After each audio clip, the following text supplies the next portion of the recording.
वाहेगुरु जी का खालसा, वाहेगुरु जी की फतेह। भाषा मानवता चैनल में जुड़े सभी दर्शकों का बहुत बहुत स्वागत है। आज हम अ, तालिबान जो कंट्री है, उस कंट्री में नहीं, अफगानिस्तान है। अफगानिस्तान में जो तालिबानी जो कब्जा हुआ है उस देश के अंदर में, उसको लेकर हम लोग आज चर्चा करने वाले हैं। क्योंकि हमारे भारत के बहुत सारे मजदूर वर्ग के लोग भी वहाँ पे उस कंट्री में फंसे हुए हैं, और उत्तर प्रदेश से कई ऐसे परिवारों की, मजदूरों की जो सोशल मीडिया के माध्यम से या न्यूज़ के माध्यम से जो वहाँ खबरें आई है, जिससे परिवार जन बहुत चिंतित हैं। क्योंकि भारत एक ऐसा देश है जहाँ के लोग कोई भी काम करने के लिए किसी भी राज्यों में, किसी भी देश में चले जाते हैं, लेकिन उनको ये पता नहीं होता कि वहाँ उस राज्य में लोकतंत्र है, नहीं है, क्या है। उसमें जाकर के वो अपने परिवार को जीवन चलाने के लिए वहाँ फँस जाते हैं। बहरहाल तालिबान में जो भी समस्या है वो अपने उस कंट्री की एक अलग समस्या है। उस पर हम ज़्यादा चर्चा ना करते हुए, हम जो आज जो भारत में जो लोकतंत्र है, जिस ढंग से भारतीय संविधान बना हुआ है, उसी टाइप का अगर वहाँ पे संविधान निर्मित होता या लोकतंत्र होता, तो मुझे लगता है कि तालिबान में जो आज जैसी स्थिति देखने को मिल रही है, वो स्थिति शायद ऐसी निर्मित नहीं होती। मैं बृजेंद्र सिंह जी के पास जाना चाहूँगा। बृजेंद्र सिंह जी, इस सवाल को लेकर हम चर्चा कर रहे हैं, क्योंकि इसमें मानवता से जुड़ी हुई लोगों की स्थितियाँ बनी हुई है। इसलिए हम लोगों ने आज की इस टॉपिक को चर्चा का विषय बनाया हुआ है। और इस संदर्भ में मैं आपके पास जानना चाहूँगा कि जिस ढंग से हमारे भारत देश के बहुत सारे नागरिक वहाँ पे फँस गए हैं और कानून व्यवस्था वहाँ चरमरा गई है, जैसा कि न्यूज़ खबरों से आप सभी को मालूम है। इस संदर्भ में हम आपसे जानना चाहते हैं कि ऐसी स्थिति में हमारे लोगों की अ, या मानवता से जुड़े हुए लोगों को कैसे इससे निजात दिलाया जा सकता है? हाँ, धन्यवाद जगदीश जी। ये टॉपिक आजकल बड़ा गर्म टॉपिक है और काफ़ी खबरें आ रही हैं कि वो तालिबानी का पूरा वहाँ कंट्रोल हो चुका है और काफ़ी वहाँ तेज़ी से परिदृश्य बदल रहा है। और ये बताया जा रहा है कि काफ़ी लोग वहाँ पर जो जैसे एक एक तालिबान कट्टरपंथी लोग सभी जानते हैं, तो उनके उससे अब उनके सत्ता में आने से इस्लामिक एक्सट्रीमिज़म को, कट्टरवाद को बढ़ावा मिलेगा। और अमेरिका के लोग तो काफ़ी वहाँ वो भी फंसे हुए हैं। 20 साल से बता रहे थे कि वहाँ अमेरिका की उपस्थिति थी, पूरी राजनीति का मैं उनका भागीदारी थी। और 2001 में जब ये अमेरिका पर अलकायदा ने ये हमला किया था, तब से अमेरिका को इंटरफेयर करना पड़ा था सीधे अफगानिस्तान में। तो ये एक लोगों का जो कहना है वो ये है कि ये काफ़ी एक्सट्रीमिज़म अब फैलेगा और इसके परिणाम भारत पर ही नहीं और देशों में भी हो सकते हैं अगर आतंकवाद फैलता है। मगर ये भी संभावना है कि लोग, जैसे कि यहाँ अमेरिका में पिछले प्रेसिडेंट ट्रम्प महोदय ने ये कहा है कि साहब इन्होंने बाइडेन साहब ने यहाँ पर ऐसा कर दिया है। तो बाइडेन साहब कल ये खबर हम देख रहे थे कि उन्होंने कहा भाई 29 जून को आप ही ने विड्रॉ करने की डेट फिक्स की थी। तो ये पहले से चल रहा होगा, अमेरिका वहाँ से वाइंड अप करना चाह रहा होगा, लेकिन उनको हो सकता है ऐसी परिस्थिति का अंदाज नहीं होगा कि इतनी जल्दी तालिबान का कब्जा हो जाएगा। तो ये एक विचित्र परिस्थिति हो गई है यहाँ पर। और इसमें चीन के भी लोग वहाँ बहुत होंगे फंसे हुए, लेकिन चीन ने कोई अपनी ऐसी प्रतिक्रिया नहीं दी है। हम पाकिस्तान के तो लोग होंगे ही होंगे। तो मतलब अब वो जो एक्सट्रीमिस्ट लोग होते हैं, अतिवादी लोग होते हैं, आतंकवादी, वो ये हिंदू मुस्लिम वगैरह नहीं देखते। उनका एक अंधभक्त टाइप के होते हैं। उनके एक से एक चक्कर में उसी में लगाते रहते हैं। तो वो ऐसा नहीं है कि फिर वो मुसलमानों को भी छोड़ देते हैं, वो मारकाट में तमाम तरह के मुसलमान भी उसके शिकार बनते हैं। तो एक विचित्र, मेरे ख्याल से ऐसी परिस्थिति है ये, कि इसको राजनीतिक जो विश्लेषक हैं वही ज्यादा जानते होंगे, लेकिन हम इतना जरूर जानते हैं कि जो बेचारा लेबर क्लास फंसा हुआ है वहाँ, या ऐसे लोग, वो भी उसके वायलेंस के शिकार हो सकते हैं। मगर बताया ये जा रहा है कि वो सत्ता पर उन्होंने बिल्कुल कैप्चर कर लिया है, तो इसलिए अब ज्यादा मारकाट की संभावना नहीं मुझे दिखाई दे रही। जी इसको ये देखा जाना चाहिए। ये जरूर है कि आतंकवाद से, आतंकवाद को बढ़ावा मिलता है। हमारे देश के उन लोगों को ये सबक लेना चाहिए जो कि तमाम ये इस तरह की कट्टरवादी राजनीति हिंदू मुस्लिम की फैलाते हैं, कि अगर इसका उनके भी उस राजनीति पर क्या परिणाम हो सकता है। हमारे देश में भी इस तरह के एक्सट्रीमिज्म को बढ़ावा मिल सकता है, क्योंकि एक दूसरे को ऐसे लोग जस्टिफाई करते हैं, उन्होंने ऐसा किया है तो हमने ऐसा कर दिया। तो इसके इसके अपने कंट्री को किस तरह से इन चीजों से दूर रखा जाए, वो मेरे ख्याल से तभी संभव है कि हमारे देश में भी जो अतिवादी शक्तियां हैं और जो तमाम हिंदू मुस्लिम की राजनीति करती हैं, उन पर रोक टोक लगी रहे। एक चीज मुझे, कल मैंने खबर देखी थी कि वो बामियान पे भी कब्जा हो गया है, तो मुझे याद आया कि ये बामियान वही था जहाँ बुद्ध की दुनिया की सबसे ऊंची मूर्ति गौतम बुद्ध की लगी हुई थी। अब वो मूर्ति पूजा के इस्लाम खिलाफ है, उन्होंने तोड़ दी थी वो। तो इतिहास को नष्ट करना ये ऐसी ही घटना थी जैसे हमारे यहाँ बाबरी मस्जिद ऐतिहासिक इमारत थी, तोड़ दी गई, उसको उसको हिंदू मुस्लिम का बीच मिला करके। तो ये बड़ा दुर्भाग्यपूर्ण स्थिति है। और इसमें जो लोग जो जो अंधभक्त हैं, जो कुएं के मेंढक हैं, जो एक सीमा के आगे नहीं देखना चाहते, वो इस तरह की परिस्थितियां पैदा करते हैं, और ये फिर साइकिल चलती है एक तरह से। तो मेरे ख्याल से इसको, ये डेवलपमेंट बहुत बड़ा डेवलपमेंट है वर्ल्ड का, और इस पे लोगों की नजर है। इसको खासतौर से अपनी सुरक्षा की दृष्टि से भी देखा जाना चाहिए। धन्यवाद। जी जी, बहुत शुक्रिया।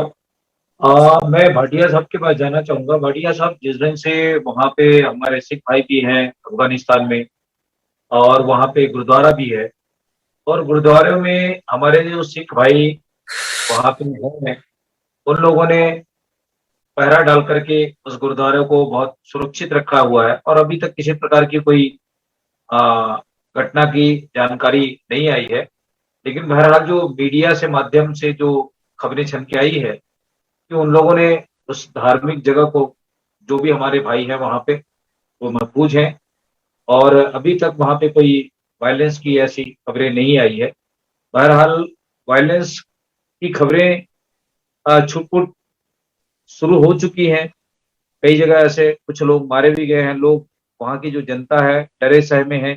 लोग इधर उधर अपनी जान बचाने के लिए भागने की कोशिश कर रहे हैं, सुरक्षित महसूस करने, सुरक्षित स्थान की तलाश में है। क्योंकि जो लोग ऐसे हिंसा को पसंद नहीं करते हैं, सुख शांति से जीवन जीना चाहते हैं, इस संदर्भ में हम आपके पास जाना चाहते हैं कि जिस ढंग से मानवता के लिए एक उस राज्य में, उस कंट्री में ऐसी स्थितियां आई है, उसको लेकर के हम आपका प्रतिक्रिया जानना चाहते हैं। भाटिया साहब। देखें, जो वहां पर सत्ता की तब्दीली हुई है, वो वैसे तो कोई नई नहीं है। तालिबान पहले भी अफगानिस्तान में कई साल उनकी सत्ता रही है।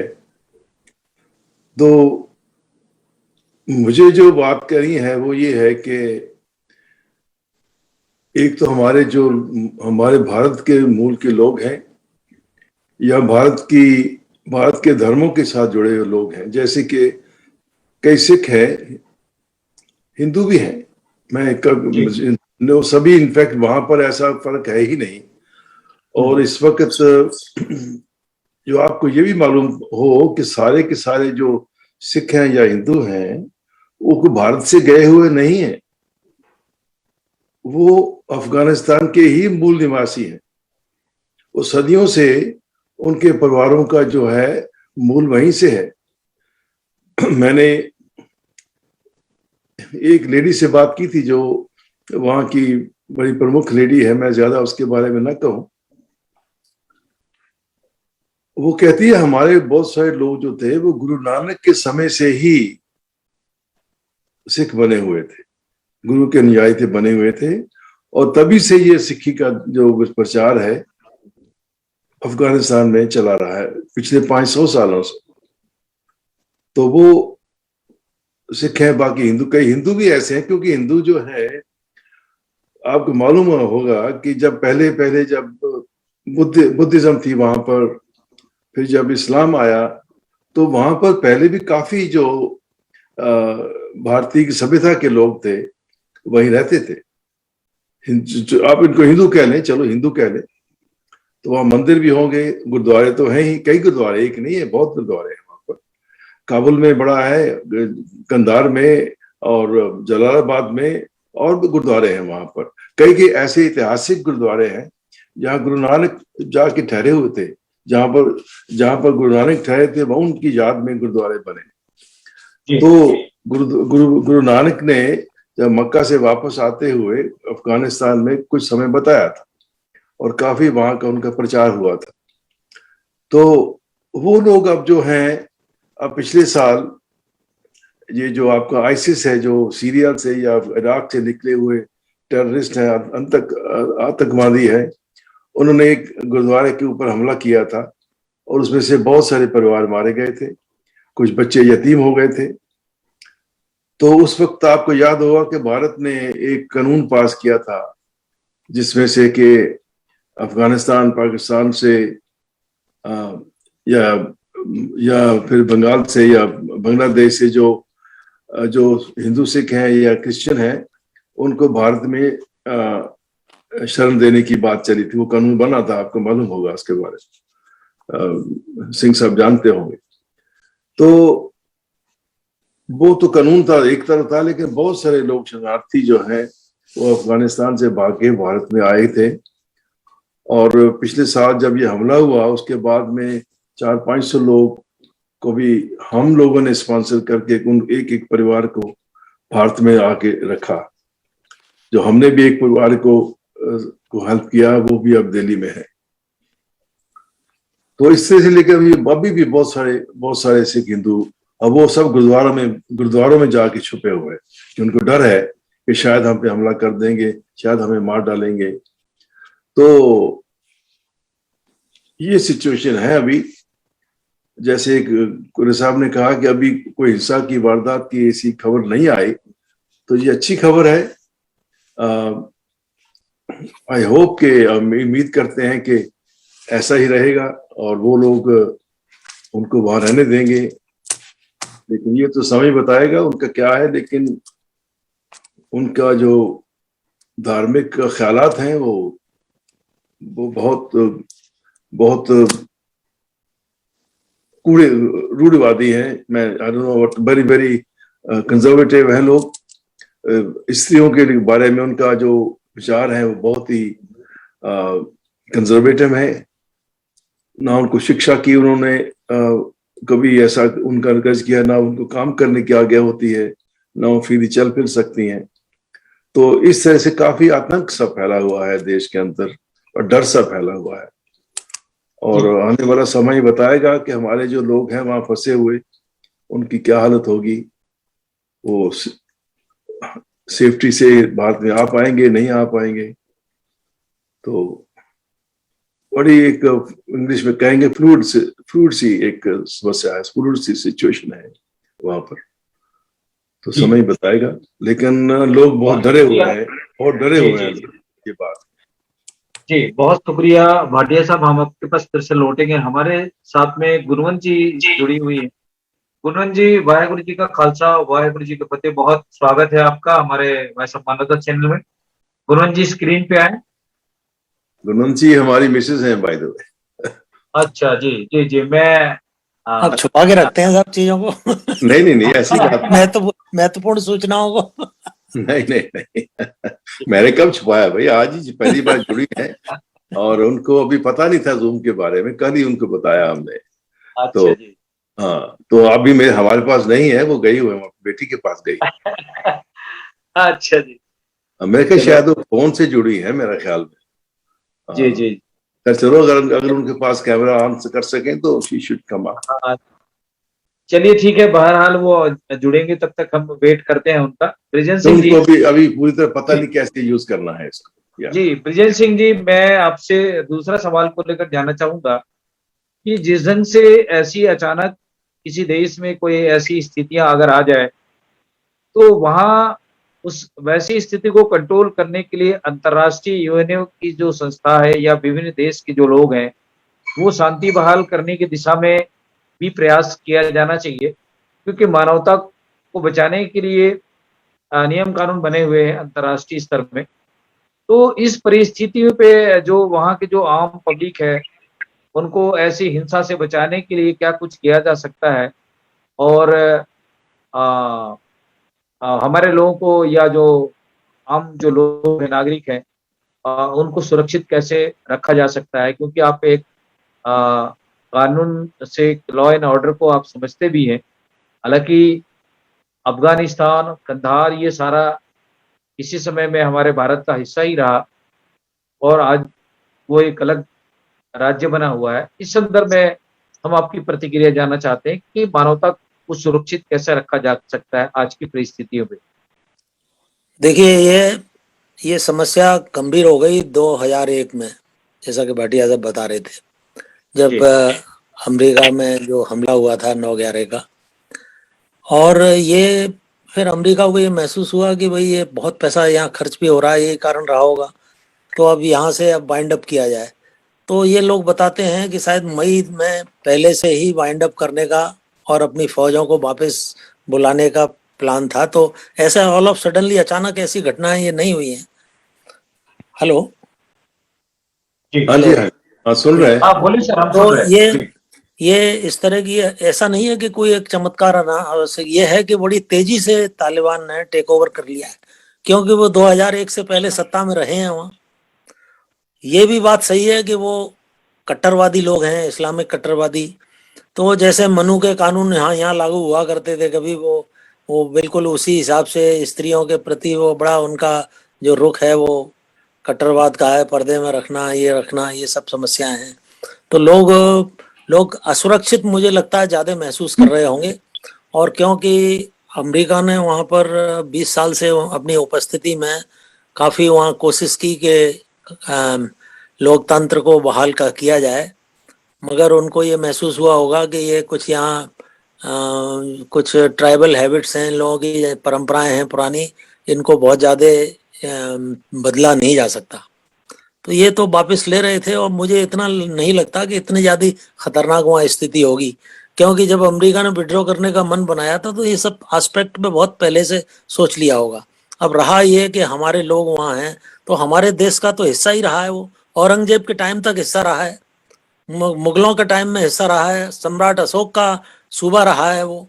तो भगवान बुद्ध की जो मूर्तियां हैं, जो वो पूरी यूनानी उस पर वो सब उसी क्षेत्र से डेवलप हुई हैं। तो यूनान की बहुत प्राचीन काल से हमारा संबंध रहा है। आपने देखा होगा रविन्द्रनाथ ने काबुली वाला एक कहानी लिखी है कि काबुल से वो लोग आते थे अपना व्यापार करने के लिए, छोटे मोटे बिजनेस करने के लिए। तो एक आना जाना आगमन रहा है हम लोगों का वहां पर। ऐसा नहीं है जैसा कि भाटिया साहब ने बताया कोई अचानक उपस्थिति, सिर्फ हमारा लेबर फंस गया है। वहां पर सिख लोग भी हैं, बाकी नॉन इस्लामिक लोग भी हैं, लेकिन वो जो कट्टर वहां पर जो जो जो जो जो लोग वहाँ रह रहे हैं, तो ऐसा लग रहा है कि क्योंकि कोई अगर युद्ध हुआ उनमें आपस में, मगर जब उन्होंने टोटल कंट्रोल कर लिया है सत्ता पर काबुल में, तो ऐसे युद्ध की अब संभावना तो नहीं लगती। और फिर जो आदमी सत्ता में आ जाता है वो चाहे जितना बागी रहा हो, फिर वो खुद ही अपनी लॉ एंड ऑर्डर को मेंटेन करना चाहता है। तो ऐसी परिस्थिति ये रहा। ये जो एक्सट्रीमिस्ट हैं, तो एक्सट्रीमिस्ट लोगों के साथ में ये दिक्कत होती है, औरतों के प्रति उनका एटीट्यूड। हमारे यहाँ भी ये सब इस तरह के एलिमेंट्स अब रहे हैं, डोमिनेट भी कर रहे हैं को। अब ये बात दूसरी है कि वो हिंदू मुसलमान के नाम पर कर रहे हो उन्हीं कामों को। तो सबसे बड़ा खतरा ये है कि जब वहां पर इस तरह के लोग होंगे, और वो एक अंतर्राष्ट्रीय अखाड़ा बना हुआ है, रूस का भी उसमें इंटरेस्ट है, अमेरिका का भी इंटरेस्ट है, और सत्ता हो ऐसे लोगों को एक्सट्रीमिस्ट के हाथ में आ गई है। तो अगर हमारे देश में भी अगर वो जो इस तरह के एक्सट्रीमिस्ट एक्टिविटीज बढ़ती हैं तो उसके परिणाम हम लोगों को के ऊपर भी क्या आएंगे, इस पर भी विचार किया जाना चाहिए। और स्त्रियों का जहाँ तक सवाल है, तो अब जमाना बहुत बदल गया है। वो उस जमाने में लौटना अब मेरे ख्याल से मुश्किल है, जब तुर्की जैसे देश में इतना हाईली मॉडर्नाइज्ड इस्लाम का हो चुका है, जो कि वहां से ज्यादा दूर नहीं है। तो अब ये सुधरेंगे नहीं, ऐसा नहीं मुझे लगता। इन्होंने जब जब राज कर लिया है वहाँ ऑलरेडी 4-5 साल तक, तो अब वो उनकी स्थिति वो पुराने तालिबान की नहीं है। काफी उन्होंने अमेरिकन के साथ रह करके डेमोक्रेटिक वैल्यू को भी सीख लिया होगा, और नहीं नहीं नहीं, उनके ऐसा परिस्थिति नहीं, वो नहीं, ऐसी कोई बात नहीं, उनमें कोई डेमोक्रेटिक का कॉन्सेप्ट ही नहीं है। लेकिन 20 साल में अमेरिका ने उनको डेमोक्रेसी की ट्रेनिंग दी है, तो क्या ये मान लिया जाए कि सब फेल हो गई नहीं होगी एकदम? नहीं नहीं, ट्रेनिंग जो दी है वो उन्होंने अमेरिका का तालिबान, टोटल कंट्रोल रहा है साहब वहाँ नहीं करीब नहीं, करीब। सुनिए, जो जो लोकतंत्र की ट्रेनिंग दी है वो अपोज्ड है तालिबान के। तालिबान उनमें नहीं नहीं आते। अब आप तालिबान देखिए, आपके अपने कंट्री में डेमोक्रेसी की, कॉन्स्टिट्यूशन की सब ट्रेनिंग है, लेकिन जो लोग हिंदू मुसलमान की राजनीति सांप्रदाय करते हैं, बाबरी मस्जिद की, मंदिर मस्जिद की, तो वो कागज में लिखा हुआ है डेमोक्रेसी, लेकिन नहीं मानते वो। नहीं, हाँ ये वो तो ठीक है, लेकिन ये जो तो अब अभी जो तालिबान भी ऐसे ही करेंगे, वो नहीं मानेंगे। लेकिन जो मगर तब, मुझे हाँ, मुझे लगता है कि 20 साल में अमेरिका ने जो कुछ वहाँ इतना ज्यादा एक सेंसिटिव इलाके में, काफी एडवांस कंट्री है, सोच समझ करके वहाँ के वैल्यू सिस्टम को चेंज करने का तो प्रयास किया होगा। ये हो सकता है कि उनको ये लगा हो कि भाई ये सुधारना बड़ा मुश्किल है, बेटर ये हमने अलकायदा को तो अब फिनिश कर ही दिया है, अब फालतू अपना समय हम ज्यादा खराब ना करें। दूसरी बात, रूस से अब कोई उनको इतना खतरा नहीं है, जो कोल्ड वार के कारण जिसकी वजह से उनको इस मौके का उन्होंने फायदा उठाया था, उसकी भी अब परिस्थिति नहीं रह गई है। तो वो परिस्थितियां बदली हुई हैं, वो 2001 वाली परिस्थिति नहीं है आज। ऐसा वो मतलब हम आपका, लोगों को जितना गहराई से जानकारी नहीं है, लेकिन एक कॉमन सेंस हम लोग लगा रहे हैं अपना। जी जी जी, नहीं आप ठीक कह रहे हैं, आप ठीक कह रहे हैं। हो सकता है उनके सोच में कोई बदलाव आ गया हो, लेकिन 2001 के बाद जब वो तालिबान अपनी सत्ता से हट गए, उनको हटना पड़ा बिकॉज ऑफ अमेरिकन इंटरफेरेंस, तो फिर दूसरे लोगों को जो, अब सवाल ये है कि अब कितने जो लोग पुरानी सत्ता के साथ साथ दे रहे थे या अमेरिकन फोर्सेस को साथ दे रहे थे, उन सबको गोली से मार देते हैं, उनको मार देते हैं। अब क्या होगा ये पता नहीं, उनका कैसा एटीट्यूड होगा। कि जैसे कल की जो रिपोर्ट थी, हमारे अमेरिकन रिपोर्टर ने जो 2 बातें बताई, तो वो कह रहे थे नहीं नहीं, हम औरतों को अब हम देंगे, उनको शिक्षा का भी अपॉर्चुनिटी देंगे, हम करेंगे ये सब, हम ऐसी बात नहीं करेंगे। तो ये जो आप बात कर रहे हैं ना, जो उनके पहले विड्रॉल की, वो पूरा एग्रीमेंट हुआ था, उनके साथ नेगोशिएशन हुई थी ट्रम्प के जमाने में। They had a negotiation with Taliban people in Doha में, उनकी कॉन्फ्रेंस हुई थी जिसमें से तालिबान इन्वॉल्व थे, और उसमें ट्रम्प के जो ट्रम्प एडमिनिस्ट्रेशन के लोग थे, उन्होंने जाके उनसे ये सब कहा, और ठीक है, और एग्रीमेंट हो गया, रिटन एग्रीमेंट है कि ठीक है भाई, हम May 1, 2021 से में हम विड्रॉ कर लेंगे वहां से। तो धीरे धीरे सिर्फ 2500 लोग बचे थे, सिर्फ 2500 अमेरिकन सोल्जर्स बचे थे। लेकिन जो बहुत सारे लोग, जो जैसे आपने देखा होगा टीवी पे, लोग भाग रहे हैं वहां से। बहुत से लोग वहां से वो थे जो अमेरिकन फोर्सेस के साथ काम करते थे, कोई ड्राइवर थे, कोई इंटरप्रेटर थे, कोई कुछ थे, उनको बहुत खतरा है। वो कहते हैं कि हमें ये लोग नहीं छोड़ेंगे, क्योंकि उनको बदला लेंगे हमसे कि तुम लोगों ने अमेरिकन के साथ साथ दिया उनको। तो ये एक बड़ी एक समस्या पैदा हो गई है लोगों के मन में, कौन बचेगा, कौन किसके ऊपर वो, किससे वो अपना बदला लेंगे, किसको छोड़ देंगे। तो ये पैनिक है वहां पर, इस वक्त पैनिक है। अब उनको कैसा, लेकिन जो आपने बात कही ना सिंह साहब, वो बात बहुत वैलिड है। हालांकि अफगानिस्तान में तो मेजॉरिटी, जो फास्ट मोस्ट मेजॉरिटी है, वो तो इस्लाम धर्मी है, और उसमें जो मिनॉरिटीज हैं, जैसे हिंदूज हैं, सिख्स हैं, क्रिश्चियंस भी हो सकता होंगे, उनके बहुत ही कम लोग हैं, कुछ सैकड़ों हजारों में बच्चे हैं, बाकी लोग भाग गए बहुत से, कई सालों से। जब से ये शाह की 1970-76 में उन्होंने जो ये शाह था वहां का, तो वो तो बहुत ही एक वेस्टर्न था, ख्यालात का आदमी था ना, तो उसको तालिबान ने हटा दिया, वहां से भगा दिया था, वो हरा दिया था उसको। तो उसके जाने के बाद फिर धीरे धीरे बहुत सारे लोग जो थे वहां से, माइनॉरिटीज, वो निकल गए थे रिफ्यूजी बन के। तो हमारे एक दोस्त यहाँ पर, दोस्त क्या नहीं कहना चाहिए, एक सिख फैमिली आई थी गुरुद्वारे में, कई साल की बात है, 8-10 साल की बात है। तो वो कहते जी हम वहां से भाग के आए हैं, हम 2 साल रिफ्यूजी कैंपों में रहे किर्गिस्तान में। किर्गिस्तान एक साथ का एक देश है, अफगानिस्तान से साथ मिलता है। तो वो भाग के वहां पर कई हजारों की तादाद में, सैकड़ों की तादाद में वो वहां से भाग के किर्गिस्तान में कैंपों में रहे। तो वो लोग जो 2001 के बाद जो गड़बड़ शुरू हुई है, तब से भागना शुरू किया लोग। अब बहुत सारे जो लोग हैं हमारे हिंदू सिख हैं, वो नॉर्वे में बसे हुए हैं। हम गए थे स्टॉकहोम में, वहां पर गुरुद्वारा है, मंदिर का मैं नहीं मालूम पड़ा मुझे। तो वो सब अफगान के लोग हैं सारे। इसी तरह से इंग्लैंड में, यूएसए में बहुत लोग हैं। तो ना सिर्फ के वहां से माइनॉरिटीज के लोग ही भागे हैं, खुद मुस्लिम लोग जो नए ख्यालात के लोग थे, पुराने शाह के टाइम के लोग थे, वो भी वहां से भाग के बहुत से यहाँ बसे हुए हैं। मैंने मिला हूं, मैं इधर जब कैलिफोर्निया में गया था, तो वहां उनकी अपनी एसोसिएशन है। तो न्यूयॉर्क में भी उनकी अपनी एक एसोसिएशन है अफगान लोगों की। तो बहुत सारे ऐसे लोग जो इस ख्यालात से सहमत नहीं है, जो जैसे आपने कहा, वो लोग फिर वहां से उनको खतरा है, और वो लोग नहीं पसंद करेंगे। या लोग, हम सप्रेशन है ना, या बड़ी सप्रेशन है वहां पर बिकॉज ऑफ इस विचारधारा की। तो ये समस्या। लेकिन जो आपने कहा ना बात की, इसके ऊपर भारत को सोचना चाहिए कि ये जो इस वक्त लहर चल रही है वो ठीक दिशा नहीं है। कि भारत तो खास करके बहुत ही एक मल्टी डिमेंशनल कंट्री है, कितनी कल्चर्स है उसमें। ये इतनी की छोटी सी माइनॉरिटी है, वहां तो करोड़ों लोग हैं, दूसरे धर्मों के लोग, ऐसे मुसलमान कह रहे हैं, सिख हैं और क्रिश्चियंस हैं, बुद्ध भी होंगे और पारसी भी हैं। तो उन सबको कैसे आप चेंज करेंगे?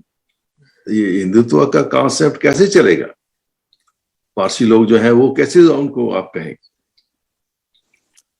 तो अब जैसे हमारे यहाँ पर ब्रॉड डे लाइट में बाबरी मस्जिद को गिराया गया, वो भी ऐतिहासिक इमारत थी जी। तो ये जिन लोगों ने ये किया वो किसी तालिबान से कम तो थे नहीं। उनका दिन दहाड़े किया उन्होंने, दुनिया के कैमरे लगे हुए थे, पूरा फोर्स था, पुलिस थी। तो अब इस तरह के लोग एक दूसरे को जस्टिफाई करते हैं फिर कि अगर तुमने ये किया तो हम तुम्हारे साथ ये करेंगे। तो इस दृष्टि से चीजें कई बार कॉम्प्लिकेटेड हो जाती हैं, क्योंकि कीचड़ को कीचड़ से धोया भी नहीं जा सकता। ये जरूर है क्योंकि भारतवर्ष के बड़े सांस्कृतिक संबंध रहे हैं, और सोचने की बात है कि जब दुनिया की सबसे बड़ी मूर्ति गौतम बुद्ध की वहां थी, सम्राट अशोक का सूबा रहा है, वहां बौद्धों का टोटल बुद्धिस्ट रहे हैं, तो उन्हीं में से वो लोग कन्वर्ट होकर के मुसलमान हुए हैं। कोई मुसलमान तो 7वीं शताब्दी से आए हैं, सम्राट अशोक तो 2-2.5 हजार साल पुराना समय से था। तो ये जो है विचारधाराएं तो बदलती रहती हैं, वो नस्लें तो एक ही हैं सब। उसी में से कुछ सिख होंगे, उसी में से कुछ जो पुराने उसको मानने वाले होंगे।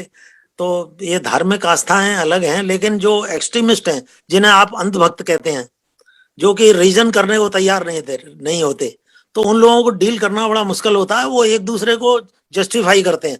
वो पाकिस्तान के नाम से करेगा, कोई हिंदुस्तान के नाम से करेगा, कोई अफगानिस्तान के नाम से करेगा। तो ये मगर चीजें, इनके परिणाम बहुत घातक होते हैं आम शांति प्रिय नागरिक पर। जी, यही मैं भी कह रहा हूँ, आपका विचार बहुत ठीक है, और ये जो दिशा है वो ठीक नहीं है। तो हमें हम क्या कह सकता हूँ क्या कह सकता हूँ, ये आपका विचार बिल्कुल सही है। और ये नहीं, हमें सबक लेना चाहिए इतिहास से। इतिहास से सबक लेना तो चाहिए, लेकिन जिस ढंग से वहां के जो संसद है, वहां के सरकार को बर्खास्त करके इन लोगों ने जो एक कब्जा किया हुआ है, उससे जो आम जो नागरिक है वहां का, जो विभिन्न देशों से जाकर के वहां काम करते हैं, मजदूरी करते हैं, अपने जीवन चलाने के लिए वहां पे रोटी रोजगार करते हैं, ऐसे लोगों के लिए एक जो संकट आ चुकी है, इसको हम अंतर्राष्ट्रीय स्तर में जो ऑर्गेनाइजेशन बने हुए हैं, जो ऐसे राज्यों में या किसी-किसी राज्यों में जो ऐसी घटनाएँ घट रही है, उसको रोकने के लिए, वहाँ के आम नागरिक को सुरक्षित रखने के लिए, तो हम जिस दिन से आज सामरिक चर्चाएँ जो चल रही है, इस संदर्भ में सभी लोगों की निगाहें लगी हुई है तालिबान की इस समस्या को लेकर। लेकिन जिस दिन से हमारे भारत के जो भारतवासी लोग हैं, उनके परिजन, जैसा कि अभी उत्तर प्रदेश से बहुत सारे परिजनों का मीडिया के माध्यम से खबरें आई है कि वो डरे सहमे हैं, वो जो वहाँ जाके फँसे हुए हैं, वो सकुशल आ पाएँगे, नहीं आ पाएँगे, और इस दिशा में भारत की सरकार है, क्या कुछ कर पा रही है? अ, इसको लेकर के आपका क्या कहना है ब्रिजेश सिंह साहब? क्योंकि जो लोग हैं वो फँसे हुए हैं, वो तो चाहते हैं कि भई सरकार ही हमको बचा सकती है और यहाँ से निकाल सकती है। देखिए जगदीश जी, आप जानते हैं कि वहां पर लाखों की फौज, उनके जो पिछले राष्ट्रपति थे वो जो भाग गए हैं और वो चले गए, और इसके बाद फौज के द्वारा भी कोई रेसिस्ट न करना, एक ये आपसी अंडरस्टैंडिंग भी उनकी ये हो सकती है कि अब अमेरिका तो जा ही रहा है भाई, हम लोग शांतिपूर्वक आपस में सत्ता को बांट लें और वन बाई वन आप रहें। तो मुझे ऐसा भी लगता है कि जब जिस तरीके से इतनी ट्रेंड फौज ने, जो कि पिछले प्रेसिडेंट, ठीक है प्रेसिडेंट भागे हैं, फौज ने भी कोई रेसिस्ट नहीं किया उनको और विद इन नो टाइम वो सत्ता में आ गए हैं, इसका मतलब है इनडायरेक्टली फौज का भी कॉपरेशन है, उनको सहयोग होगा किसी ना किसी रूप में। तो मुझे ये भी संभावना है इसमें कि एक अंडरस्टैंडिंग, भाई अब अमेरिका जा रहा है, अब तुमने काफी मौज मजा कर लिया, अब हमको आने दो। तो ऐसी परिस्थिति अगर है वहां, तो फिर कोई मारकाट की संभावना अब ज्यादा नहीं दिखाई देती। और खासतौर से उस परिस्थिति में चीन भी वेलकम कर रहा है, पाकिस्तान भी उनको वेलकम कर रहा है, कोई ऐसा मतलब जैसे सामान्यतः सत्ता चेंज होती है ऐसी परिस्थिति हो रही है। हाँ, ये जरूर है कि अमेरिका को चिंता ये हो सकती थी, लेकिन अमेरिका ने करीब करीब सब फोर्स अपना विड्रॉ कर लिया, जैसा कि आप बता रहे हैं 2-2,500 उनके सेना रह गई थी। तो 2-2,500 को मैं वो लोग भी जब सत्ता में अगर इतनी अंडरस्टैंडिंग से आ रहे हैं, तो वो मारकाट मुझे नहीं लगता कि अगर करते तो अब तक हो गई होती बहुत ज्यादा और तमाम खबरें आ रही होती। तो ऐसा चिंता का विषय इतना ज्यादा नहीं है जितना हम लोग सोच रहे हैं।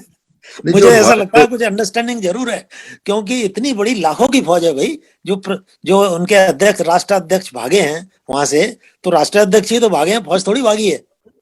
तो कोई ना कोई तो वहाँ कंट्रोल, सेकंड इन कमांड होगा, कंट्रोल कर रहा होगा, उनको रेसिस्ट करता कोई रेसिस्ट नहीं कर रहा, सीधे धड़ाधड़ with in no time Kabul पे कब्जा हो जाता है, बामियान पे कब्जा हो जाता है, केटा पे कब्जा हो जाता है। तो कुछ ऐसी परिस्थिति मुझे कुछ अंडरस्टैंडिंग वाली लग रही है इसमें। नहीं, यू आर राइट, ये तो ऑब्वियस है यार, इतने कैसे 3 लाख लोग कुछ कर ही नहीं सकते। उन्होंने देखा यार, जब सेंट्रल गवर्नमेंट, क्योंकि आदमी, जैसे आपने कहा, आदमी तो वही है आदमी। लेकिन जहां तक जो कोई साहब का ख्याल है कि जो हमारे लोग फंसे हुए हैं वहां पर, मुझे उम्मीद है कि वो जो जैसे काम करने के लिए वो यहाँ से गए हैं, उनको वो कुछ नहीं कहेंगे। उनको इतना है कि जो अपने देश से लौट जाओ भाई, या भारत को कहेंगे इनको ले जाओ, बस इतना ही होगा, और कुछ नहीं कहेंगे। तो और उनको उनके खिलाफ उनके पास कोई बात नहीं है ना, उनके they have no reason to hurt them. देखिए, सबसे बड़ा खतरा जब होता, जब रूस इस वक्त एक्टिव होता, तब वो मारकाट हो सकती थी। अब जो कोल्ड वार है वो खत्म हो चुकी है, रूस को कोई ज्यादा इंटरेस्ट रहा नहीं है अफगानिस्तान में, और अफगानिस्तान में रूस को भी काफी सेटबैक लगा था। अमेरिका को भी यही लगा कि यार यहाँ सिवाय नुकसान के कोई फायदा नहीं है, अलकायदा को हमने समाप्त कर दिया है, बाकी हमको जानकारी है यहाँ के चप्पे चप्पे की, इतने दिन हमने राज कर लिया, अब हम देखेंगे इनको अगर कुछ होगा तो। अब अमेरिका इतना बहुत एडवांस कंट्री है, वो ऐसा नहीं है कि वो एकदम इतने बड़े खतरे को रिस्क ले लेगा कि भाई तुरंत चलो यहाँ से। नहीं, वो तो प्रेसिडेंट बाइडेन ने कह दिया है कि we are keeping a very sharp eye on everything. लेकिन कल बाइडेन ने ये भी कहा है, ट्रम्प साहब को बताया है कि भाई तुम्ही ने डेट फिक्स की थी इनकी वापसी की, और आप कह रहे हो हमसे कि आप रिजाइन कर दीजिए।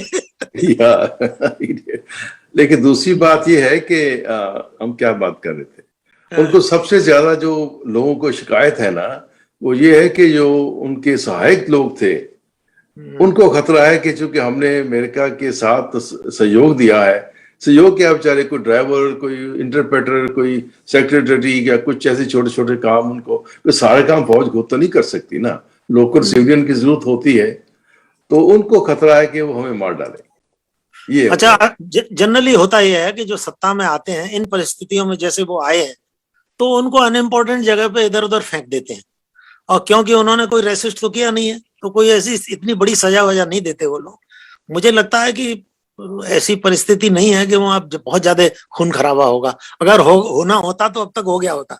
या हो सकता है, हो सकता है, हो सकता है। यस मेघराज जी, आप स्क्रीन पे हैं, आप अगर कुछ कहना चाहते हो मेघराज जी। हेलो मेघराज जी, ऐसे स्क्रीन पे नहीं आते, इनवाइट मेघराज किए जी, जाते पहले से। अपने आप को म्यूट करें और इस संदर्भ में आप अपनी कुछ विचार रखें। वाहिगुरु जी का खालसा, वाहिगुरु जी की फतेह जी। पहली बात तो ये है कि मतलब जो सारी समस्या केवल तालिबान की समस्या नहीं है, ये पूरे वर्ल्ड की समस्या है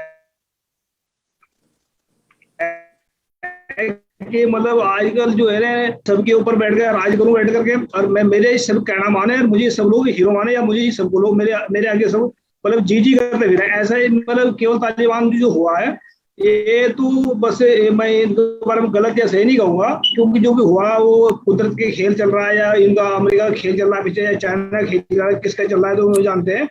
लेकिन जो भी हुआ उन्होंने फ्रीडम के हिसाब से आज़ादी ली है, और कल उन्होंने कॉन्फ्रेंस करी है कि उन्होंने कहा भी अपनी आज़ादी से उन्होंने खुलेआम कॉन्फ्रेंस भी करी है, खुलेआम आदमी अपने हिसाब से जी सकता है। तो उन्होंने जो है जो होता है जो लोकतंत्र होता है उसको उन्होंने स्थापित करा। नंबर दूसरी बात यह है कि अगर पूरे संसार से ये जो नफरत की आग चल रही है इसको बुझाना चाहते हैं, या पूरे संसार में शांति लाना चाहते हैं, तो सच्चाई और ईमानदारी फैला दीजिए। आज नहीं तो कल नहीं तो परसों शांति जरूर आएगी और सभी सुख शांति से रह पाएंगे, क्योंकि सच के बिना ये कलेश कटने वाले नहीं है। कोई कहीं से पैदा हो जाता है, कोई कहीं से पैदा होता है। गुरु नानक साहब कहते हैं कि सच्चे नाम की लाग भूख भूखे खाए चलिए दुख। जब सच्चे नाम का जो आदमी के अंदर जो है ना प्यास भूख लगती है उसकी, तो फिर वो सच जो सारे दुखों को खा लेता है। तो ये दुखी के कारण, ये झूठ के कारण ये दुख फैला हुआ सारा ये, और झूठ नफरत के कारण जो फैला है इसी की वजह से हो रहा है। कि सच्चाई अगर आज हम फैलाना शुरू कर देंगे तो ऐसा नहीं है कि करोड़ों साल में ये झूठ फैला है तो करोड़ों साल में सच फैलेगी, नहीं। सच तो मिनटों सेकंड में जाएगा। जैसे सूर्य है ना, देखो ना, एक में 12 घंटे की जो रात होती है, 8 घंटे की रात होती है, सूर्य निकलते ही एक पल में अंधेरा खत्म हो जाता है। तो ऐसे ही सच अगर आदमी के दिमाग में टकराएगा तो आदमी का अंधकार खत्म और शांति है। तो मैं कहना चाहता हूँ जी। बहुत शुक्रिया जी। आजकल हम अफगानिस्तान की उस भूमि में गुरु नानक साहब का भी पदार्पण हुआ, अब बुद्ध का भी पदार्पण वहां पे माना जाता है। तो मुझे लगता है कि कोई न कोई ऐसी शक्तियां वहां के मानवता को सुरक्षित रखने के लिए जरूर प्रकृति भी साथ देगी, और वहां का संकट का ये बादल समाप्त हो जाएगा। पूरे देश और दुनिया के लोग यही दुआ कर रहे हैं कि वहां इन आतंकवादियों को, या जो भी कट्टरपंथी लोग हैं जिनने उस सरकार को बर्खास्त किया है और शासन कब्जे सरकार को अपने कब्जे में लिए हैं, बहरहाल उनको भी एक मानवता के लिए चिंतन होगा, या आम जनता के लिए कोई न कोई सोच होगी। तो हम आज के इस डिबेट को जल्दी मैं 2 मिनट की बात ऐड करना चाहता हूँ इसमें। तो कट्टरपंथी बात करते हैं हम। कट्टरपंथी 2 तरीके के होते हैं।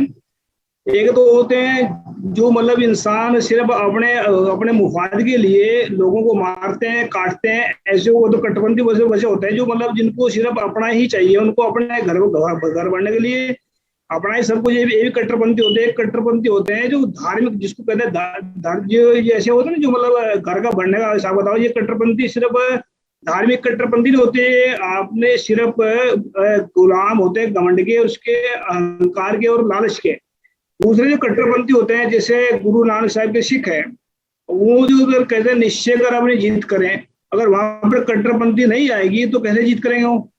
तो वहां भी कट्टरपंथी, लेकिन उनके हाथ, उनके अंदर सच्चाई और ईमानदारी है, वो मानवता के लिए लड़ते हैं, और मानवता के लिए लड़ने वाला कभी कभी गलत नहीं हो सकता, और वो कट्टरपंथी बनना पड़ता है उसको, क्योंकि बहुत जुल्म को खत्म करने के लिए अगर कट्टरपंथी नहीं होगी तो मान नहीं उसको जुल्म नहीं खत्म कर पाएगा वो।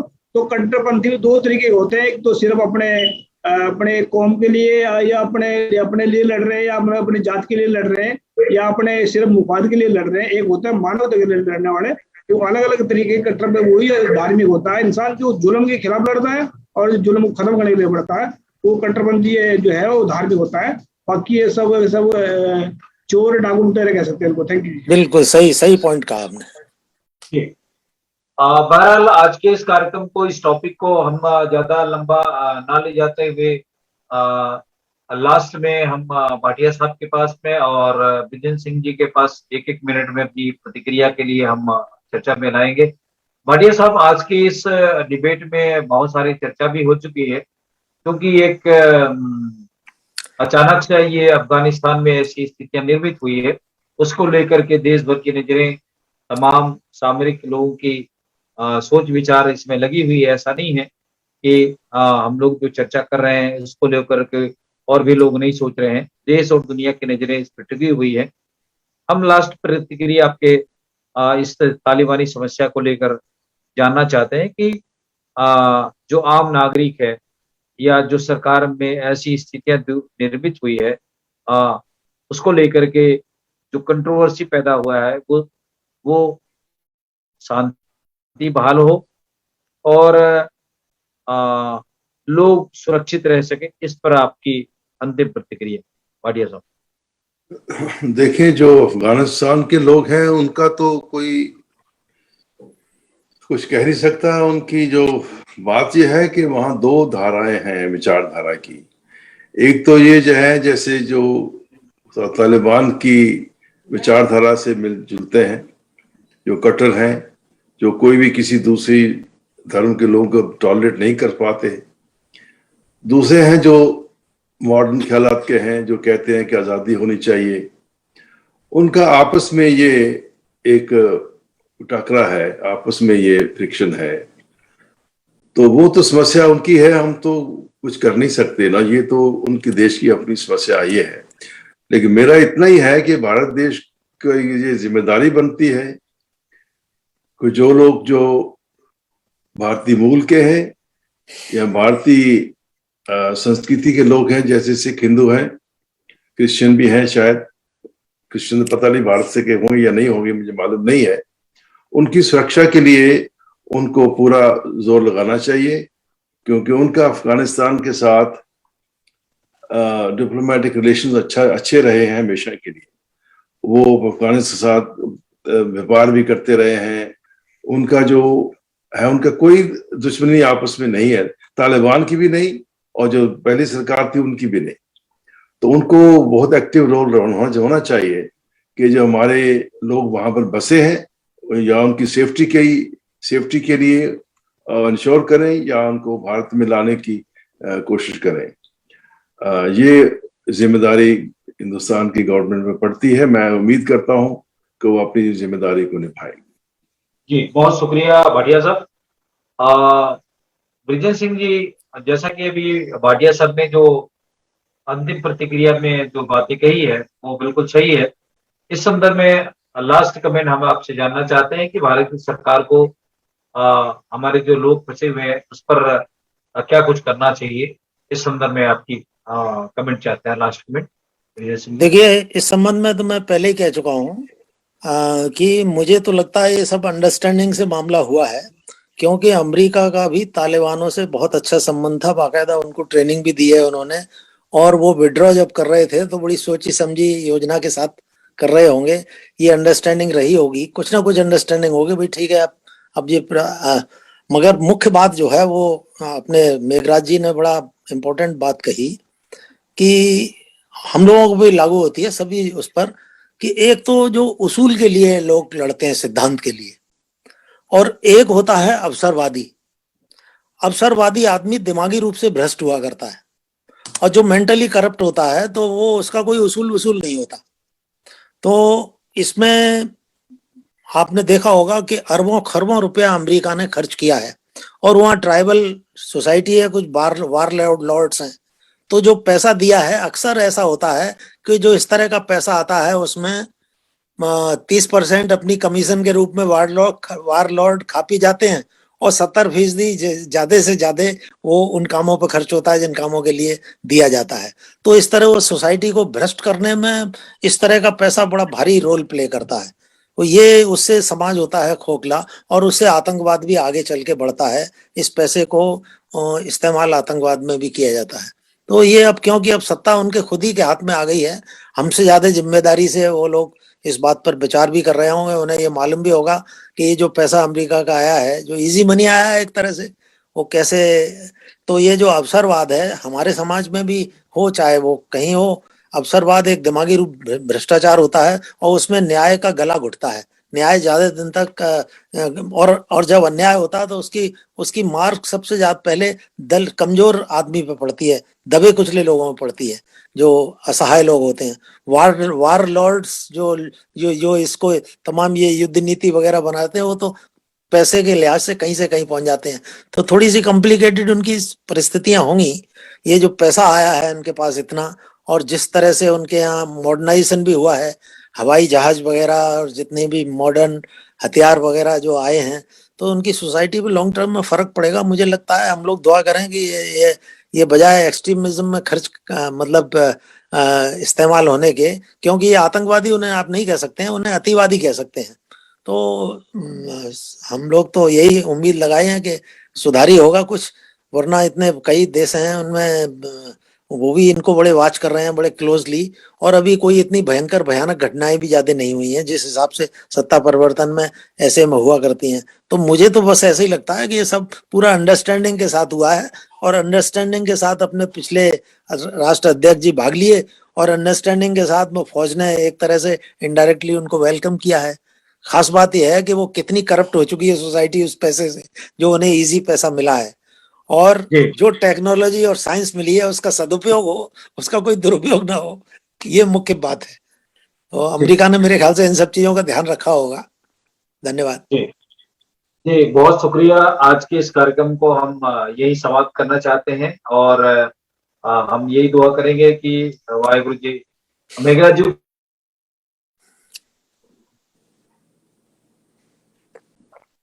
जी, मैं हमने जो है ना, मैं क्या है, जो सदुपयोग तब होगा ना जब आदमी के अंदर सद्गुण होंगे। और सद्गुण के लिए हमने जो है एक 25 लैंग्वेज में गाना स्टार्ट किया है, जो मतलब एक ही उसमें है, मानव मानव क्यों दुश्मन बने, आओ सब मिलकर विचार करें। उसको अफगानी लैंग्वेज में, पश्तो लैंग्वेज में, और अफगानी इसमें, जापानीज में, चाइनीज में। तो हो सकता है शायद आने वाले 10 साल के अंदर अंदर ये वाहिगुरु कृपा करे, गॉड जो वाहिगुरु अल्लाह जिसको कहते हैं, वो सब पूरे विश्व के अंदर ये फैल जाएगा नाम गाना। तो हो सकता है उससे कोई फर्क पड़े आने वाला वक्त, क्योंकि सच्चाई के बिना दुनिया में शांति नहीं आएगी। हम दोबारा फिर कहते हैं इसको, सच्चाई ईमानदारी के बिना बिल्कुल नहीं आएगी शांति। और वो सच्चाई ईमानदारी भरपूर है गाना, आप भी सुनेंगे तो आप भी मतलब लगेगा भी आपको अच्छा है। लेकिन ये कुदरती करार हमसे गुरु नानक साहब की बख्शिश से काम होने का है। तो ये आने वाला वक्त में हो जाएगा इसका, मुझे लग रहा है कि कुछ ना कुछ चल रहा है, कुछ गुरु कृपा से। थैंक यू जी। जी धन्यवाद, बहुत अच्छा कहा। आप सभी मेहमानों का, जसबीर भाटिया साहब का अमेरिका से, ब्रिजन सिंह साहब का, मेघराज जी का, आज के इस डिबेट में आप सब लोगों ने अपना कीमती समय दे करके आज की इस वार्ता को साझा किया। हम नेक्स्ट सब्जेक्ट में आपके साथ फिर से हाजिर होंगे। तब तक के लिए भाषा मानवता चैनल से जुड़े रहें। वाहिगुरु जी का खालसा, वाहिगुरु जी की फतेह। सत श्री अकाल, जय भीम, जोहार।